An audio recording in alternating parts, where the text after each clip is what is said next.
I had been having my own experience with changing up my day-to-day routine, getting up earlier, dedicating my life to the first 2 hours of my day was all about filling my bucket back up. And it changed everything in my world. And then your book came out and I was like, oh my God, somebody else knows this. And I was so excited. So talk to me a little bit about the morning and why is it that it's such an important time for us to dedicate to ourselves. Dr. Mindy here. Your body is in a war zone. Different parts of the brain get activated depending upon how stressed you are. When you look at it from that inflammatory. It's interesting. I mean, that has some merit to it for sure. And you can't control everything. I'd say. And what about a woman who is not pregnant, but she's aiming? I'm just going to jump right in. And Hal, I have to start off by just welcoming you to the Resetter podcast. I am so thirsty to have this conversation. So thank you for being here. It is such an honor, Mindy. Thank you for having me. And yeah, this is great. This is our second time talking in the last month, I think. I know. I have really appreciated our conversation on your podcast. And for those of you listening, if you haven't, we'll link the podcast here so you can go listen to our conversation over on Hal's podcast. But here's what I want to tell you. So I have this really interesting insight with my morning routine that I did a few years back that changed my life. And I think this was before your book came out because I had been having my own experience with changing up my day-to-day routine, getting up earlier, dedicating my life to the first 2 hours of my day was all about filling my bucket back up. And it changed everything in my world. And then your book came out and I was like, oh my God, somebody else knows this. And I was so excited. So talk to me a little bit about the morning and why is it that it's such an important time for us to dedicate to ourselves? Because that was what I found was I had to get up before the kids. I had to get up before my husband. I had to get up before I went off to work and give to me first. And then everything in my day worked perfectly. Why does that work? Totally. Well, first thing I want to say is if you are listening to this and you're not a morning person, do not turn this off. Don't tune out. I wasn't a morning person when I had the same realization that you just described, right? It was actually 2008. The economy had crashed. I was in a depression. I was losing my house, being foreclosed on. I was out of shape. Like I was in a bad spot. And I heard a quote from Jim Rohn. He said, your level of success will seldom exceed your level of personal development. And I don't know what it was, but it clicked for me. Like if we're measuring success on a scale of 1 to 10, however you define success, fulfillment, freedom, finances, whatever it is, everybody wants level 10 success. Like I think there's an innate drive and desire within us to fulfill our potential, to create the most extraordinary life that we can. But most of us wake up every day and life stays the same. And the reason is we wait till the last minute to wake up. I mean, you think about that, like literally everybody listening can relate to where you look at your schedule and you're like, okay, when's the first moment that I have to be somewhere, do something, take care of someone else or answer to somebody else, right? And then you go, okay, and then what's the last minute that I could set my alarm for to not like get fired, have my kids taken away, on and on and on. And there's another group of people that that you're a part of, Mindy, right? That realize, oh, there's a better way. And here's why. So to answer your question very directly, here's why it's so important. How you start your day sets the tone, the direction, and the context for the rest of the day. If you start your day procrastinating until the last possible minute to get up, you are starting your day as a procrastinator. Right? You're literally think about the alarm going off and you're going, oh no, it's morning. Like that's the worst energy. You're resisting life itself. It's like, hey, a new day. And you're like, no, I just would rather lay here unconscious for 9 more minutes. Snooze, right? And so what the Miracle Morning does is it allows you to start every day in a peak physical, mental, emotional, and spiritual state as a better version of who you were when you went to bed the night before. And I want to frame it this way. And it's funny, this recently came up for me. There are only 2 things that we have control over. Well, there's one thing, and then there's variations of it. The one thing is ourselves. That's all we can control. And since the pandemic hit in 2020, that which is out of our control, be it a virus or the government, an election, you name it, that which is out of our control has been amplified and magnified and thrown in our face. And then from every direction, right? Neighbors, friends. I mean, it's so polarizing. And here's what I want you to consider is that when you focus on things that are out of your control, you feel out of control. Mm-hmm. And when you feel out of control, you experience stress and fear and depression and anxiety. And that's how most people start their day, and it's how most people end their day. Yeah. And so if the only thing we have control over is ourselves, you can break that down into there's two parts. Number one is who you're becoming. You have control over who you're becoming based on how much time you're spending in silence, which is the first practice of the miracle morning, right? The books that you're reading, what you're learning, the journaling you're doing, the self-clarity that you're gaining, right? Who you're becoming every day. That's the first thing. And the second is how you're showing up. And when you focus on becoming the best version of yourself every morning and start your day, you're then able to show up as a better version of you for the people that you love and the people that you lead. And that's why the miracle morning and, a morning routine in general, to me, is so life-changing. Yeah. There's so much of that I really resonate with, because when I decided to get up early, and what I did is I went from getting up at like 7 to getting up at 5. So I didn't just gently go into this. I went 2 hours early. Yep. And why I did it is I found that I was walking around. My kids were very little at the time. I was, I was working and balancing, family with work. And I started getting stinking thinking. And so my brain was like, oh, there's never enough time for me. No, but there's nothing that I do in my day that is okay for me. And I started to find myself falling into a really weird pattern of thought. And what ended up happening at that moment was that actually 2 of my closest friends had these dramatic life changes. They moved to new areas. And I watched when they moved to a new area, their whole mindset shifted because their routine changed. And and all of a sudden their lives changed, their marriages changed, everything about them changed. And I started to ask myself, you know what? Like I'm not going to move anywhere, but I can move my routine. So how about I just change my routine, get up. So I give to myself first. So I stop that pattern of thought.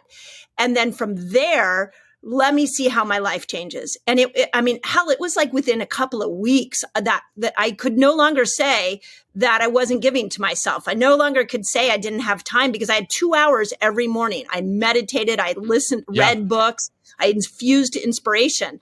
So you are 1,000% right on that. Yeah. Well, a couple of things you said that I so resonate with. Number one is I did the miracle morning for a few days, getting up an hour earlier.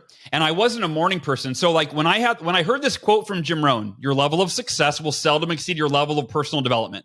My epiphany this was 2008, by the way, at the height of like the Great Recession, which is why I, like millions of Americans, my house is being foreclosed on. I can't pay the mortgage. I mean, right. My business is failing. And I heard this quote and I go, okay, if I want to achieve level 10 success in every area of my life, my health, my relationships, my finances, according to Jim Rohn, and it makes sense, I need to develop myself into a level 10 person, like a level 10 version of me. I need to develop my habits, my mindset, my beliefs, my skills. If I want level 10 success, I've got to ratchet my level of personal growth up. And I'm like, when am I going to do it? And it's like I'm looking at my schedule. I'm like, I'm packed. Like I wait. And at that time I woke up at 6 a.m., right, to get ready for work. I started work at 7, and then I'd work until, my eyes were bleeding and I couldn't look at the computer anymore. And, and I'd go to watch TV for an hour and go to bed, rinse and repeat. And so as I'm looking at the schedule, I go, when am I going to fit in this hour of personal development? And I'm like, my eyes kept getting drawn to 5 a.m. And I'm like, no, I'm not a morning person. And I remember this quote from one of my mentors. And if you're listening, you might write this one down. It was so simple, but so profound. He used to always say, his name's Kevin Bracey. He would say, Hal, if you want your life to be different, as obvious as this might sound, you have to be willing to do something different first.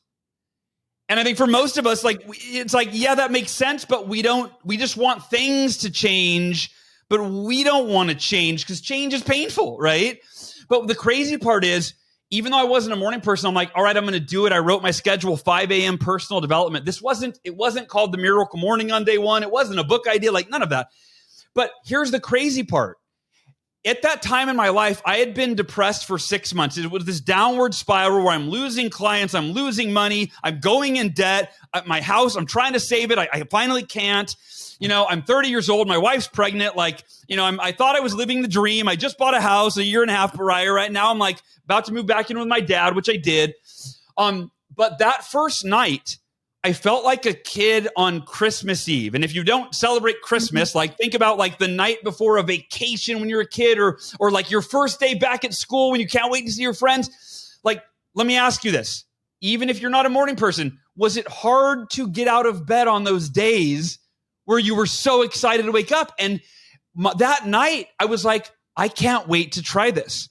And I woke up the next morning, and the night before I had Googled, what do the world's most successful people do for personal development? And I was looking for one practice, and I ended up with a list of 6.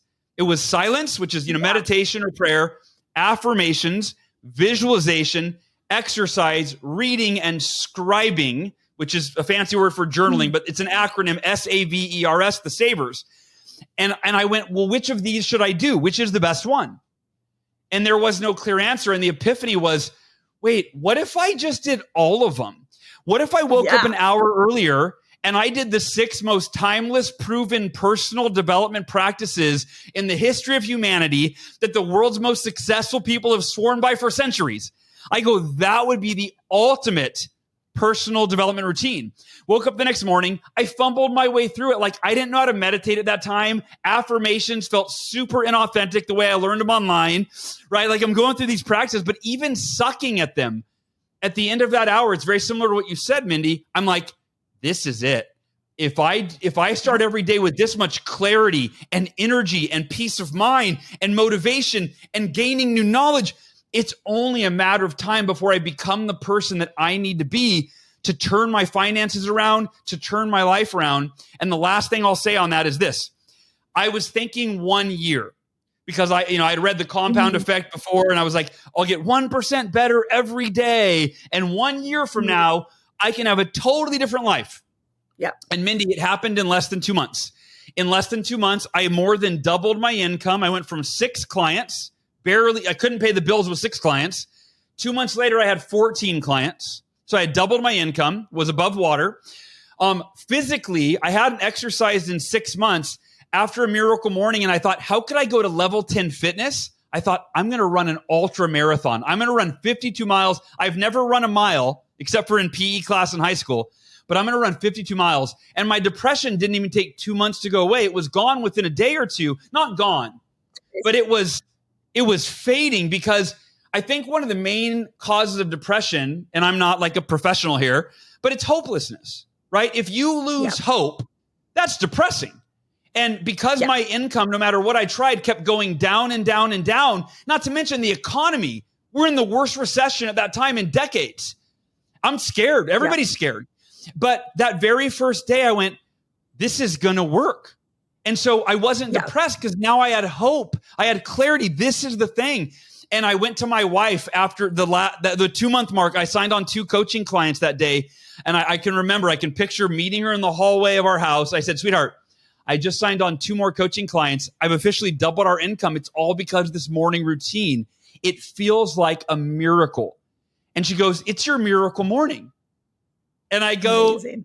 I like that, miracle morning. And so I wrote in my schedule, miracle morning, and then one thing led to another. I taught it to my coaching clients. It worked for them just like it worked for me. And I thought, if this worked for them and they weren't morning people and I wasn't a morning person and it worked for me, the miracle morning, I have a responsibility to share this with the world. And, then I started writing the book and all the things. But that's the origin story of how it organically all just kind of came to be. Amazing. I think that there's 2 reasons that it works the way it worked for you and the way it worked for me. And I'm sure for the way of, what'd you say, 3 million people have bought your book? Is that what you said? 3 to 4, somewhere in that range. Yeah. 3 to 4 million. That's amazing. I can tell you as an author, to sell 3 to 4 million books is hats off, my friend. That's pretty freaking amazing. But what I think happened for me is and what I hear in your story is it was a pattern interrupt. And so if you go and you look at neuro-linguistic programming, a lot of these old patterns we get stuck in that are no longer serving us become just like automatic reactions. And we don't even realize that we're in this stinking thinking or the way we're showing up every single moment of the day is actually building us a life that's adding to the depression and anxiety. So when I flipped my routine and I started getting up earlier, it like changed my nervous system and it kind of woke it up. The second thing that I think why it works, and I'm curious if you've done any research on this, is that if you look at when you go into sleep and out of sleep, our brains are a little bit in this theta wave state when we're coming out of sleep. And it's in theta waves that we are able to reprogram our subconscious. So I actually learned this from Bruce Lipton because he believes that from 0 to 7, we get most of our conditioning is hardwired into our subconscious. And when he said that, I was like, well, that's really depressing. How do you undo that? And he said, well, affirmations. And I said, well, okay, but affirmations, I don't know, like they haven't always worked for me. And he said, do you do them before you go to bed and when you get up in the morning? Because the brain is in this theta wave state. So you actually have a door into the subconscious. So I'm curious if that's part of why it's so miraculous is you don't even realize that you are changing hardwired conditioning that may have been in there since you were 7 years old. Yeah, I think that's, I talk in the book, one of the main things I talk about is reprogramming your subconscious mind. So what you just said. And if you're okay with it, I'd actually love to dive into affirmations. Yep. So please. Yeah. So again, so if you're listening, the Miracle Morning, the savers is the process, right? These 6 habits: silence, affirmations, visualization, exercise, reading, and scribing. I think affirmations are the most mistaught, misused, and misunderstood form of personal development, and they're the most effective. And here's what I mean: the way we've been taught affirmations, there are 2 problems with the way that most people have been taught affirmations. Number one is we're taught to lie to ourselves, essentially, and tell ourselves that something is true that is not yet true, that we want to be true, and in the idea that we're going to trick ourselves into believing that it's true. It's so true. It's like when you put it in those words, I'm like, that it's really you're only hardwiring what you don't believe if you do it wrong. So go ahead. If you are struggling financially, you would be taught to say something, to affirm something like, okay, just tell yourself you're wealthy. Just say, I am wealthy. And just say it over and over and over until you believe it. Now, there may be some merit in that. It's probably better than saying, I suck, I'm broke, right? But here's the problem. Yeah. The truth will always prevail. You know the truth. So if you're saying I am followed by anything that is not factually true, then you are creating an internal conflict as if we don't have enough of them, right? And you're fighting yourself. And you're like, I am wealthy. And then your subconscious is like, dude, no, you're not. And you're like, shh, I'm doing my affirmations. I am a millionaire. It's like, you're not even a thousandaire, bro. Like, what are you talking about? You're like, no, quiet, I'm doing. So the truth will always prevail. That's the first problem.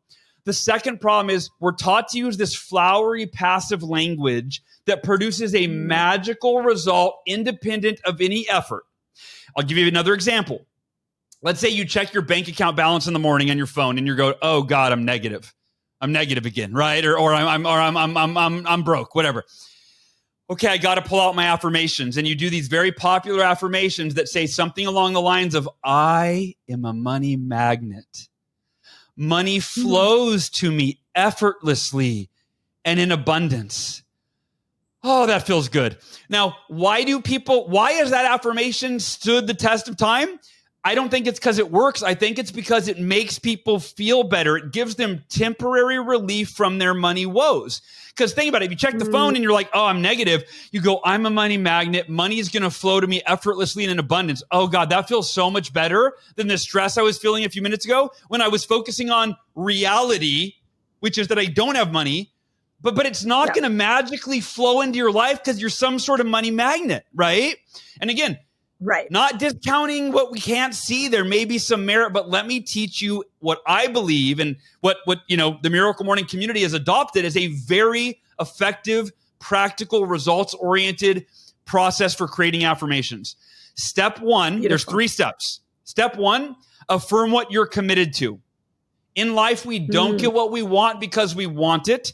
We don't get what we want because it magically attracts and flows into our life without us doing anything except for, sitting on our couch and humming or visualizing or whatever. In life, you get what you're committed to. So saying I am wealthy when you're not wealthy is a lie. Saying I am committed to becoming wealthy, that's rooted in truth. And it's also reinforcing the only thing that will make you wealthy, which is your level of commitment to getting there. So I'm committed to blank. Here's the way it looks in template form. If you're writing the affirmation, it's I am committed to blank. No matter what, there is no other option. And you affirm it with so much conviction that it becomes your reality and you become committed. I'll give you a quick example.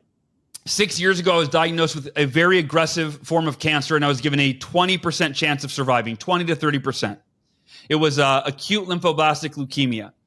And in the beginning, I was afraid that what if I die? I had a 7-year-old daughter and a 4-year-old son, and the doctors are saying there was a 70 to 80% chance I was going to die in the next few weeks. And at the time I was in the hospital, my heart was failing, my lungs were failing, and my kidneys were failing. This cancer attacks your organs very quickly. So I doubled down on my Miracle Morning. I doubled down on the savers. I started reading only books on, natural ways of healing cancer. But the most important tool was my affirmations. And that first step said, I am committed to beating cancer and living to be 100 plus years old alongside Ursula and the kids. No matter what, there is no other option. And Mindy, whenever I felt the fear of what if I do everything right and I still die? What if I left my mark with the Miracle Morning and now's my time? Like, whoa, who knows? And I went, that fear is not serving me right now. That's not healing my body. Fear is a stress response. And so I would replace the fearful thoughts by pulling out my affirmations, which were on my bedside table. They were in my phone. They were in my car. I had multiple copies. And whenever I felt fear, I'd replace it with this unwavering faith in my ability to heal and say, I am committed to beating cancer and living to be 100 plus years old alongside Ursula and the kids. No matter what, there's no other option. And I said it with such conviction and such passion and such energy that within a matter of weeks, there was no fear. It wasn't even part of my consciousness anymore. It was completely replaced. And you can apply that step one to turning your finances around, saving your marriage, being happy if you're not, like anything. You fill in that blank with whatever activity, habit, result, outcome that you're committed to. I love that because, again, I feel like you and I must have known each other in another part of our lives, because I have used that with patients that I've been coaching back to health. And when they're really sick, I always say to them, here's what you have to know is failure is not an option. Yep. I do not fail when it comes to putting somebody's health back together again. Yep. So you can go ahead and have your doubts, but lean on my certainty when those doubts come in until you get your own certainty, because from the lens that I look at, the body heals itself and failure is not an option. We're going to stay committed to that. And it's interesting how that works to turn somebody's brain from that, but what if, and it even takes me even to a little bit of a place of anger that doctors, when they give prognoses, they think they're doing it out of respect for the patient, but they don't realize that it's messing with the way that their brains are thinking about the outcome of the condition they're in. So that's brilliant what you just said, Hal. I love, first of all, you and I could have an entire podcast on the healthcare system and healing ourselves and all the things. Yes. And I can get, I'm not an angry person. I can get very angry when I think about how many poor patients are being given what I would call bad advice, right? Like when I asked my doctor, what part does diet play in my recovery? And I only asked him that to kind of test him and see where he was at. And he goes, it doesn't matter as long as you do chemo. And boy, did that make my blood boil when I was in the hospital cafeteria watching these cancer patients dragging their IV tower around with a 32-ounce big gulp soda in one hand and pizza and cake in another. God. And I'm going, your doctor told you it's okay to eat that, and they're feeding it to you in this hospital cafeteria. So frustrating. So, and by the way, I will say this. Two things. Number one, and if anybody's listening to this, I want to give you a little affirmation to add on to this. When I had cancer and I was given a 20 to 30% chance of surviving, and like you said, the doctors think they're just managing expectations, but what they're really doing is creating a self-fulfilling prophecy that the person's going to kill themselves mentally and emotionally and spiritually because that's what they think is going to happen. The day that I was diagnosed with cancer and given a 20 to 30% chance of surviving, my wife was a wreck, understandably. She was in tears. I said, sweetheart, I know you're scared. I said, I'd be lying if I didn't say I was a little scared. I said, but I have unwavering faith that I will beat this cancer. And I said, here's the statistic that I'm telling you. The 20 to 30% is based on everybody that has a fear-based mindset, that eats a bad diet, that takes no responsibility for their recovery and gives it all to the doctor. I said, I'm telling you, sweetheart, there's a 100% chance that I will be in the 20 to 30% of the people that survive this cancer because I will do everything in my power, mentally, physically, logistically, emotionally, spiritually, relationally, to beat this cancer. So I'm going to be amongst the people that do it, right? And if you're listening, you create your own statistic. You create, and Mindy, I love that you as a doctor are giving people exactly what they need, which is that you can beat this if you choose to beat it, period, right?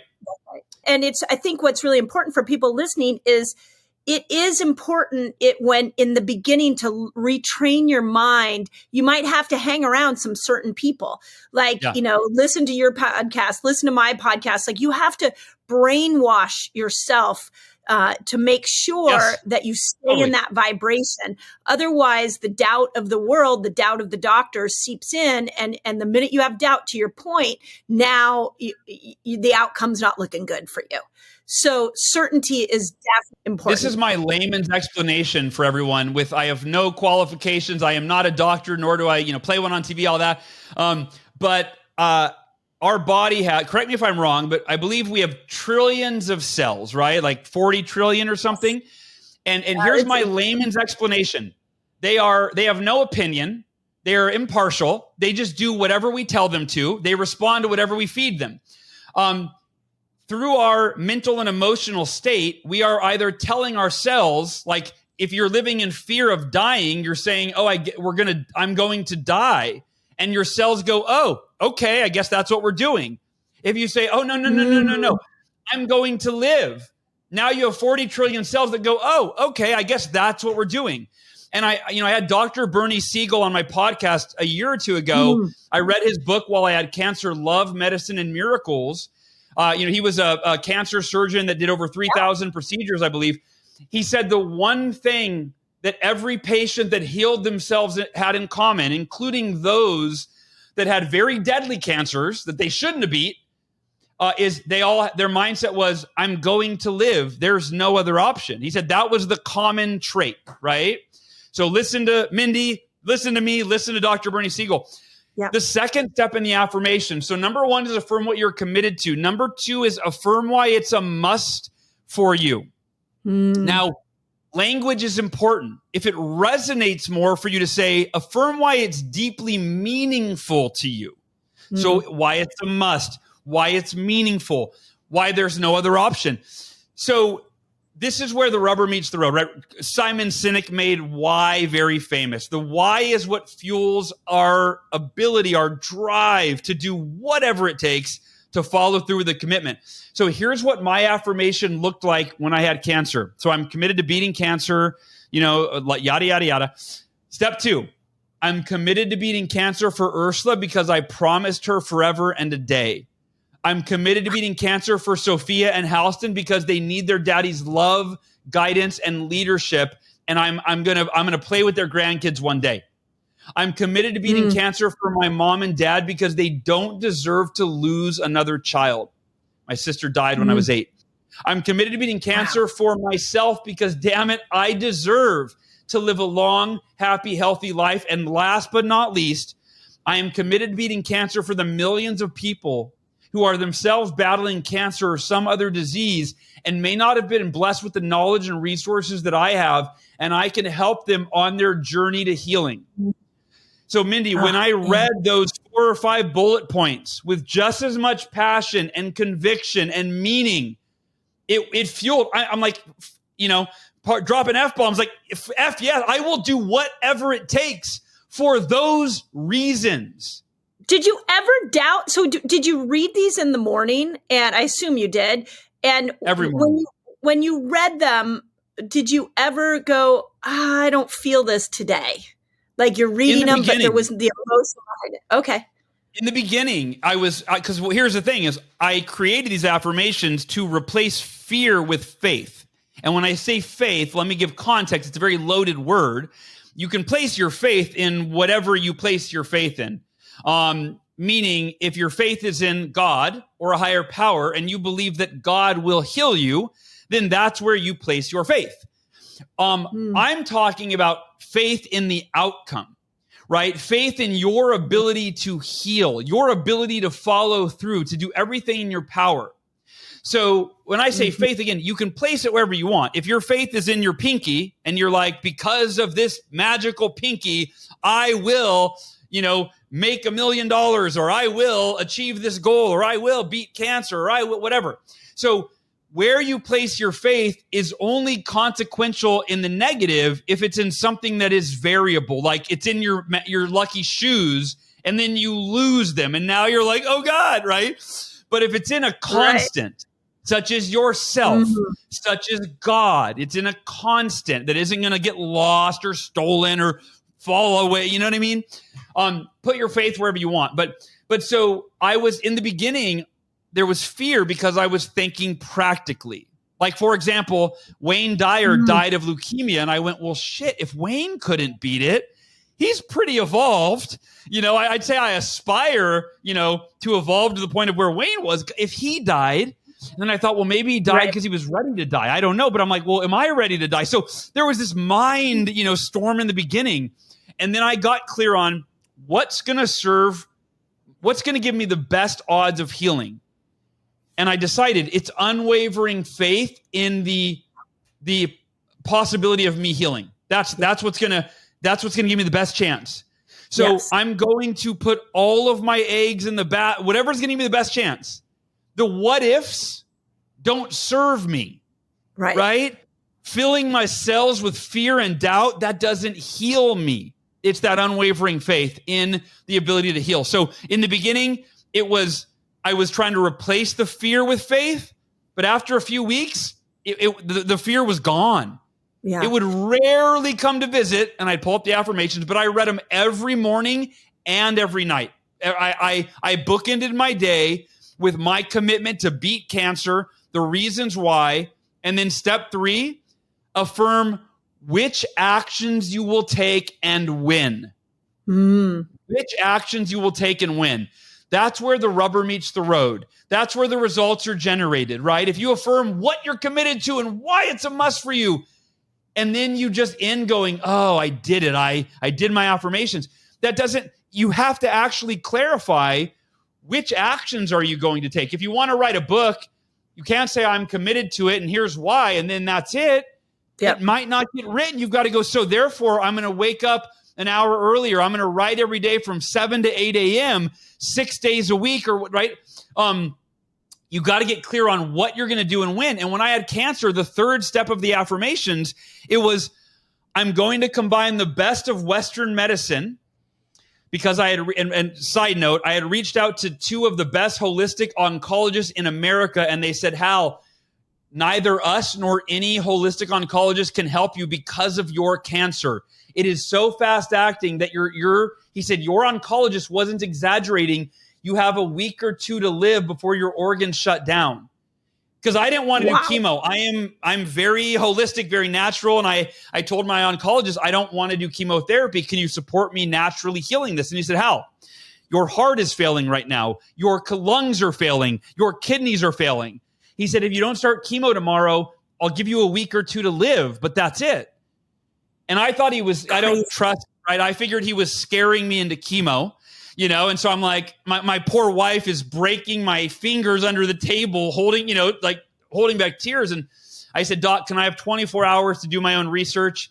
And that's where I reached out to these oncologists. They said, Hal, we can't, this type of cancer, nobody is naturally going to put their reputation on the line. And so I'm like, well, if they're not going to help me, I'm going to do. So here's where I landed though.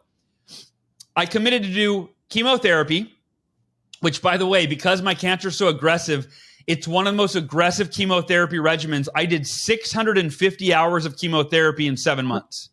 It's horrific. But I said on day one, I went, I'm going to relentlessly research every holistic healing modality, and I'm going to implement all of them as if that's all I was doing. I'm going to detoxify my liver from chemotherapy. I'm going to build my immune system. And I think that's the greatest lesson for people that, if you know someone that has cancer, if you're listening to this, or you have cancer, or it ever shows up in your family, I get that doing it all natural, most people aren't going to do it. And I realized, if I would have gone all natural, I would have actually had less influence to help people, because they're not going to listen to me over their doctor. But here's what I'm telling you. If you're listening, I know this is a slight tangent, but I feel like it's so important. Do the chemo. If you're going to do it, that's on you. Do it. Do whatever you're going to do. You and your spouse, whatever you decide. But please do every holistic practice available to you. Your doctors, unless they're a holistic doctor, they will, unless they're a Mindy, unless you're blessed with a Dr. Mindy, they're probably going to know nothing about any of those modalities. My oncologist is considered one of the best leukemia doctors in the world. He told me diet doesn't matter. He knew nothing about juicing or supplements or vitamins or ozone sauna or coffee enemas or lymphatic massage or all the other practices that I did on my own. So please take responsibility for your healing and don't delegate it to a doctor, unless it's Dr. Mindy, because she's got your back. No, here's something interesting on what you just said. And I think this is something that I know I have not discussed on this podcast, and is really a consideration when you are riding that line between more traditional, conventional approaches to your health and a more natural alternative approach. Because to your point, I think they both have benefits. As much as I will always slant to the natural, I am always being open to what might be there in the conventional and the more traditional. And here's what I know and what I just heard and what you said is, if you choose to do something like chemotherapy, then go all in your belief that is going to help you. It's when we do something like chemo or an antibiotic and we're like, I see it with antibiotics all the time. People are like, I don't know if I should do it. The doctor's kind of scaring me. I guess I'm going to do it.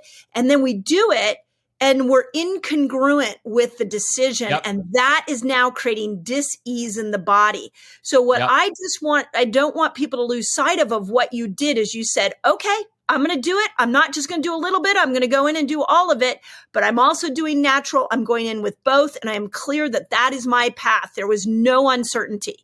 The minute you put uncertainty in it, you've lost part of the healing magic. Don't you think? Yes. And so I will say I wish there was no uncertainty, but I was so resistant to chemo. But again, that's where affirmations come into play. The reason affirmations, I feel like, are the most effective form of personal development, right? If you follow those 3 steps, what you're committed to, why it's a must for you, and what actions you'll take and when, those are affirmations that are rooted in reality. They are practical. They are actionable. They are results oriented. In the simplest form, an affirmation is nothing more than a reminder. That's it. Even if you don't follow that formula. Like, by the way, my affirmations, that formula is for every goal I have in my life, right? My financial goals, are following that formula. My marriage goals follow that formula. But I have all sorts of ancillary affirmations. It'll be a quote from a book, and I'll be reading a book, and I'll go, ooh, that quote, that sentence, I need that as a reminder. I need to live that. So it goes into my affirmation. My affirmation is like 4 pages long now. They're always evolving, and I'm trying to delete and add.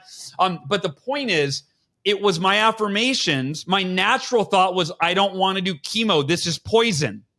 But my affirmations that I read every day reminded me, Hal, yes, and the chemo is poison. However, you need to affirm that your body is intelligent enough to direct the chemo to the cancer to kill it while preserving your cellular health so that your body can thrive. So I would sit there and meditate, and I would say, God, thank you for the chemotherapy killing the cancer, and thank you for my body being strong enough to survive, thrive, and live to be 100+ years old throughout this entire process, right? So it was a yes and. For sure, I'm not like bulletproof where I just am like, I had no inner conflict about it. I had a ton of inner conflict, and I realized that I need to be at peace with it. I need to be grateful for it doing its job while I'm also, aware of get off it when I can, on and on and on. But who knows? If I wouldn't have done it, I might not be here. So I did the best of both worlds, and I live to tell about it. Where does gratitude, you talked about being grateful, where does gratitude fit into creating a life that you want to live or a body you want to live in when you're maybe in a health state where you're not feeling so grateful about it? Where do we have to shift our perspective from resentment and frustration that our body or our lives are in a certain place and shift that into gratitude? And how do we go about that? Because sometimes it's really hard to make that shift.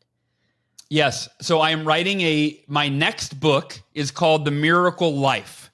And the savers were the formula in the Miracle Morning. The ABCs are the formula in the Miracle Life. Keeping it really simple. It's accept life exactly as it is. Be grateful for everything. And I'm just giving this as the framework. And then choose your optimal state of consciousness. Right? So imagine if you go through life and you accept life as it is. So you don't get angry that this happened or that happened. You just are at peace with life. Yeah. Then you go beyond just being emotionally neutral and at peace, and you actually go further into gratitude. And so it's be grateful for everything. And that's, to me, gratitude. If you only use it for the positive things, it's got very limited power in your life. There's a scene in the Miracle Morning movie. So we started filming after the book came out. We started filming a documentary about this movement that was happening around the world and all these people that were changing their lives with the Miracle Morning. And then we also interviewed a bunch of like famous authors about their morning routines and this whole thing.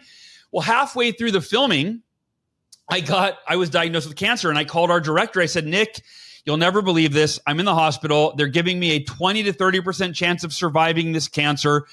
The movie is on hold. I just got to focus on surviving for my family, and we talked for a while, and then he said, Hal, look, I hope this doesn't come across the wrong way, but there's two things. Number one, I believe you're going to beat this cancer. And number two, I don't want to put the movie on hold. I actually want to come to the hospital and I want to film you beating cancer because I think it will inspire countless people because we've known each other for a decade. He goes, I know your mindset. I know how you're going to approach it. And I want to capture that in real time. So there's a scene in the movie where they had to give me chemotherapy in my spine. Right. And that, the thought of that, I'm like, that sounds terrible on every level. Well, the woman missed the target and she injected it into my nerve. And it created the most horrific, unbearable migraines for 11 consecutive days. I've never been in so much pain. And at one moment, I handed my dad my cell phone. And I said, my dad was my caretaker in the hospital for a year. I said, Dad, I want you to film this. This is the lowest. I've never felt worse in my life. And I keep recording these video blogs of like, hey guys, have a positive attitude. Yes, I have cancer, but I'm still grateful. I go, I want you to capture this moment. And little did I know that it would be in the documentary. Like, I didn't even think about that. But when you watch the documentary, you see me bawling I can barely talk. My mouth is shaking. I'm in so much pain. And I'm saying, I want you guys to understand, I am grateful for this experience. I am grateful for every moment, because if it doesn't kill you, it does make you stronger.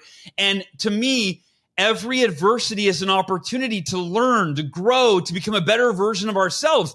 And because of that, you can be grateful for it. And it's so often said, hindsight's 20/20. Like, one day you'll look back and you'll be grateful that you had to go through that and who you became. And I go, why wait until some future point to experience the benefit of the adversity you're facing? Why not live life in a lens of unconditional gratitude, so that even when you're crying in pain, you're doing it through a context of, I'm grateful because, God, this is the hardest, most painful thing I've ever been through. And I'm so grateful that it's happening, because I know that on the other side of it, there's a better version of myself. So that's my view of gratitude, is it's everything. There's never a moment, literally, Mindy, there is never a moment in my life that I'm not grateful. Never. There's nothing, because I'm grateful for it all. Yeah, well, if you can be grateful in that moment, you can be grateful in any moment. And I think I can't wait to see the movie. I haven't seen the movie. And I am so in love with people who have trained their minds to overcome adversity, to use adversity to their life advantage. And that, I can't wait to watch that, because that's incredible. I will tell you, when the pandemic hit, one of my friends posted something within the first couple of weeks. We were all in quarantine, and he said, I can't wait to see who I'm going to become on the other side of this. What is this pandemic going to do to me? And I got to tell you, I was so inspired by that I actually kept that mantra throughout the whole pandemic. And my life is so much better because of the disruption that the pandemic created for me. And through that whole like movement of us going into like fear and, oh my God, when are we out of this? I just kept saying, oh my gosh, who am I going to be on the other side of this? And wow, am I happy with what came out of that experience? So I think you're really like, if we can all dive into the heart of that moment of adversity and flip it, now there's nothing life can give you that's ever going to shut you down or put you in the wrong direction. Don't you think? Totally. And here's what I want to lead or give people this thought, that life's going to do what life's going to do. You can either be at peace while life's doing what it's doing, happy and grateful while life's doing what it's doing, or you can be miserable and stressed and fearful, right? Like, the only thing you can control is your inner world, right? It's who you're becoming and how you're showing up every day. And without going into too much detail, this whole mindset for me started when I was 20 years old. I was in a car accident. I was hit head on by a drunk driver at 70 miles an hour. I was found dead at the scene. I broke 11 bones, and I came out of a coma 6 days later, and I was told I would never walk again. You're like a cat. You got 9 lives. Yeah, I know. I got like 6 or 7 more lives. I'm not sure. A week after I came out of the coma, and I was told I would never walk again, my femur broken in half, my pelvis broken 3 places. And the doctors called my parents and they said, we're concerned with Hal. We believe that he is in denial because he's always smiling and laughing and telling jokes. And they go, that's not normal for a 20-year-old that's being told he's never going to walk again. They said, we think his reality is so painful that he checked out. Can you talk to him? Get down to the bottom of how he's really feeling. He should be sad and scared and angry and depressed. My dad comes in that night, tells me the doctor's concerns. He says, Hal, how are you really feeling? I know when your friends are here, you guys are joking and laughing. And he goes, but like at night when you turn the lights off and you're just in your head and you're thinking, it's okay to be sad and scared and angry, depressed. These are normal feelings. The doctors say you need to admit how you're feeling.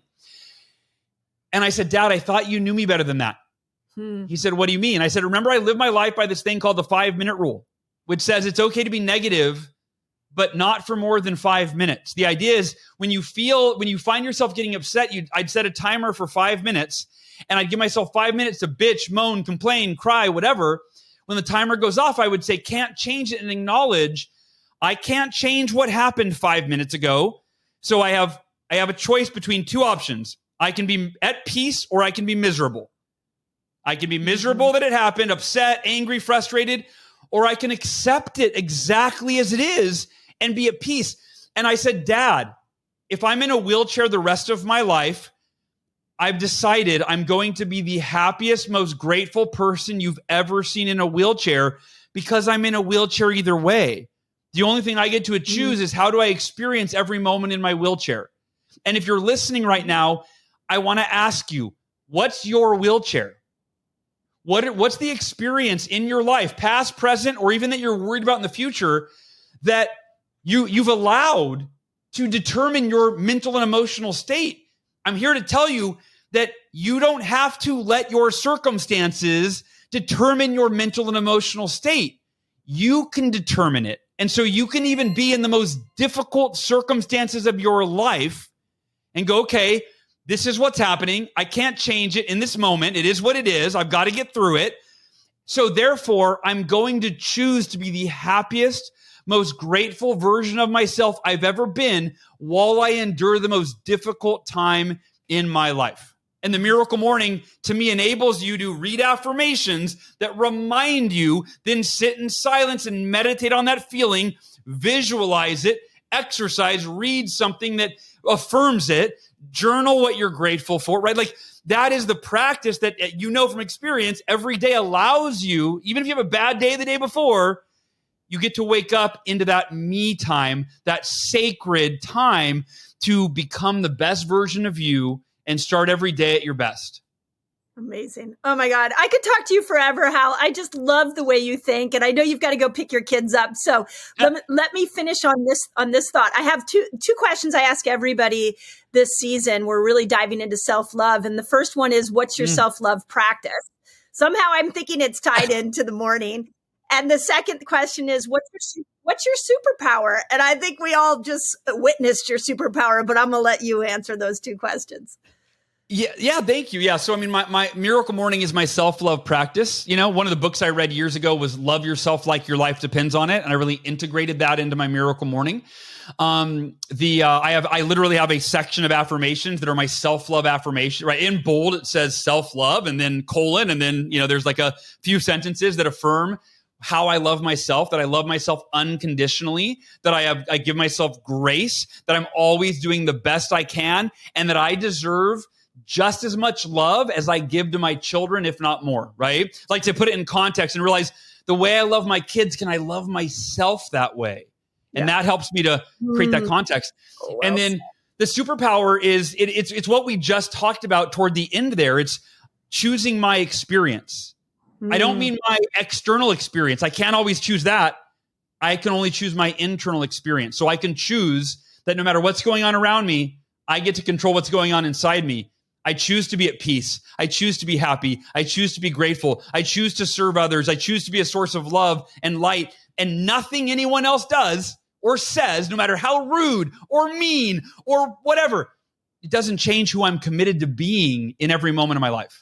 Oh my gosh, I got chills. That's a mic drop. How do people find you, Hal? You're just such a joy to talk to. Oh, thank you, Mindy. So miraclemorning.com is the hub. You can watch the movie there. You can buy the books. You can download the free Miracle Morning app. You can join the community, which is a Facebook group with 340,000 members from like 100 countries that wake up. They'll support you on this Miracle Morning journey. Miraclemorning.com is the hub for all of it.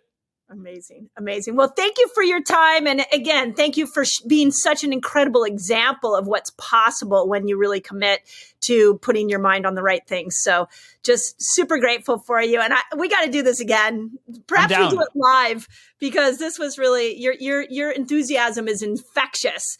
And I feel more Do you do in-person interviews? We're starting to. Yeah, that's our next step. So I will invite you up.